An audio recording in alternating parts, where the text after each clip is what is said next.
envolvido, que vai pegar o Atlético Paranaense, né? Um confronto aí difícil. O Atlético Paranaense sempre um adversário muito difícil. É aquela, podia ter pego um adversário bem mais difícil, com Palmeiras, Flamengo, Atlético Mineiro. Também existiam ali nomes mais que seriam mais tranquilos, mas o Bahia é o intruso aí nesse grupo, né? O time da Série B que está aí. E quem viesse ia ser uma parada dura para isso aí, né? Sem dúvida, Lucas. Assim, o Bahia ele vem muito bem na Série B, pelo menos em questão de resultado. A gente sabe que há críticas ao time do Guto, mas assim, quanto a adversário, fora dos times que são considerados os favoritos ao torneio, para mim pegou um dos times mais difíceis, porque assim, é um time que é acostumado a jogar Copa, que nos últimos anos tem tido muito bom desempenho em torneios de mata-mata, conquistou a Sul-Americana, conquistou a própria Copa do Brasil, chegou em finais, ano passado foi finalista da Copa do Brasil, perdeu só para o Atlético Mineiro. Então, assim, eu, se fosse torcedor do Bahia, eu ficaria com aquele gostinho meio amargo de, pô, daria para pegar um time mais acessível. Mas, assim, é um confronto que tem que ir lá encarar. Aproveitar que, assim, tá conseguindo construir uma gordura na Série B, e aí só tem a Série B e a Copa do Brasil, e vai lá e testa. Testa, vê lá, vai em Curitiba, vê, encara... O Bahia é o azarão, né? Enfim, é o time da Série B que é o tá azarão, aí. é o franco atirador nesse confronto. Exatamente. Então tem que ir lá e dar a cara e ver, porque assim, futebol é um negócio que, como eu falei, depende muito do momento. Então, assim, o momento do Atlético Paranaense hoje é melhor, porque tá bem, se classificou na Libertadores, tá bem no Campeonato Brasileiro. O Bahia também tá bem na Série B, mas a gente sabe que tem todas as críticas ao time do Guto, apesar do bom desempenho em pontos. Eu vejo, sempre que eu vejo e falo sobre o Bahia, eu penso muito no paralelo com o Sport, que é um time que vai muito bem em pontuação, mas é muito criticado por desempenho. Então, não assim, comparando os trabalhos de Guto e Dalpozo, tá? Eu acho que assim, o trabalho de Dalpozo merece muito mais críticas do que o de Guto, mas assim, acho que o Bahia é o azarão e tem que ir de peito aberto para o confronto. Inclusive, assim, dependendo da gordura que conseguir acumular na Série B, acho que valia até tentar poupar o time antes dos jogos para ir 100% contra o Atlético.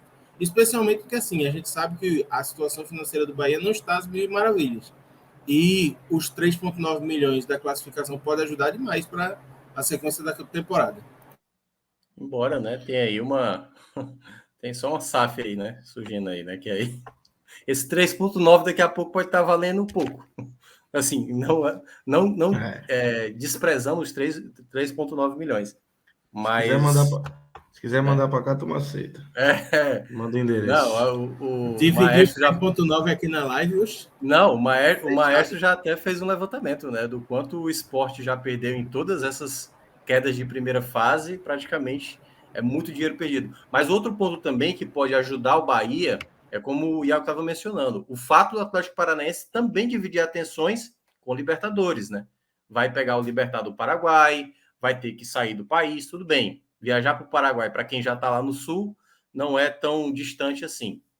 Mas vai ter viagem, né? Pode ser ali uma viagem, dependendo ali do contexto da tabela. Eu não olhei aqui a tabela especificamente do Atlético Paranaense, mas vai ter ali um contexto de dividir atenções com 3 competições: Série A, no caso a Libertadores, e ao mesmo tempo a Copa do Brasil, o que pode ser um ponto positivo. E o detalhe também é que é um adversário que, assim, para o torcedor do Bahia tá ali, né? Engasgado, o jogo da Sul-Americana, quarta de final, eliminação.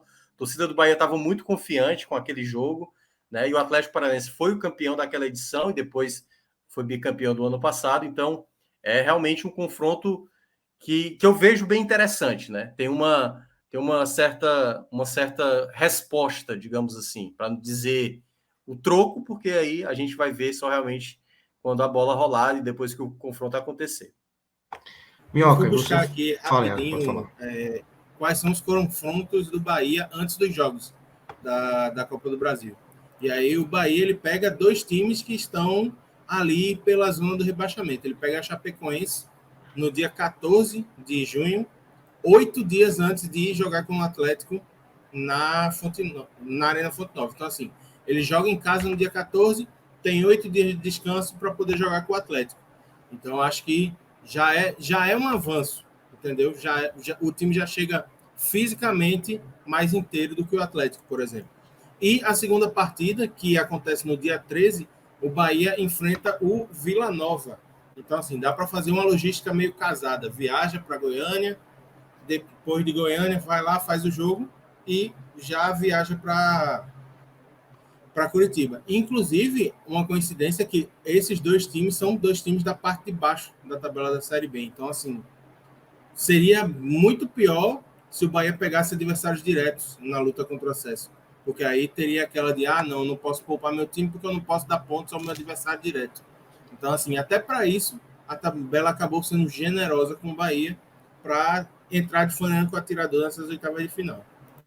Verdade. E, Minhoca, uma coisa que você falou lá no começo, que realmente, quando eu não acompanhei ao vivo o sorteio, eu abri depois e fui ver a matéria. Quando eu bati o olho, eu disse, não pode não, porque realmente são confrontos muito pesados. Você tem você tira o Bahia e Atlético Paranaense, assim, não tem nada em uma história envolvendo tão grande, talvez América e Botafogo, mas você tem um Corinthians e Santos, São Paulo e Palmeiras, Atlético Goianiense e Goiás, Fortaleza e Ceará, Atlético Mineiro e Flamengo, uma rivalidade histórica e atual, e um Fluminense e Cruzeiro que, por não ter nada, tem pelo menos ali Fábio, né? O reencontro de Fábio com a torcida do Cruzeiro vai ser uma coisa interessante de ver.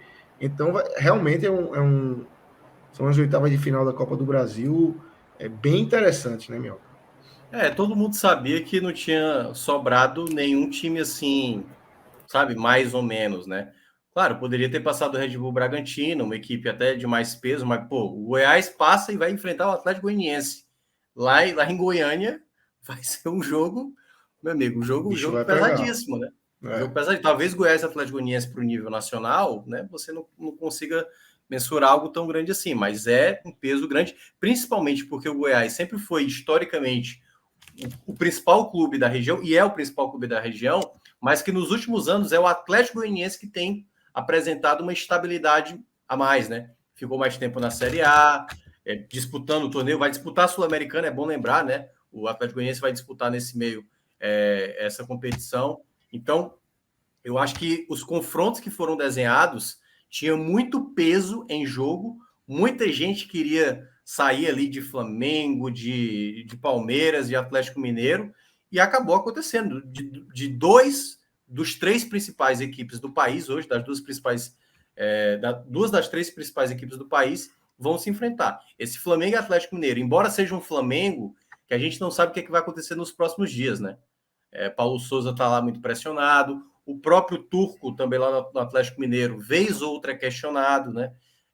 Vamos ter de novo São Paulo e Palmeiras, o que foi a final do Campeonato Paulista, que o São Paulo joga muito bem a final, depois o Palmeiras vai lá, goleia o São Paulo, um confronto bem interessante também, Santos e Corinthians. Eu até brinquei, eu estava na casa de um colega meu que é corintiano, e eu falei assim, eu acho que cada um sorriu aí, viu?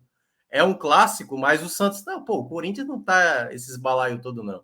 E o Corinthians também, né? Olhou para o Santos também não dá para meter esse medo todo, né?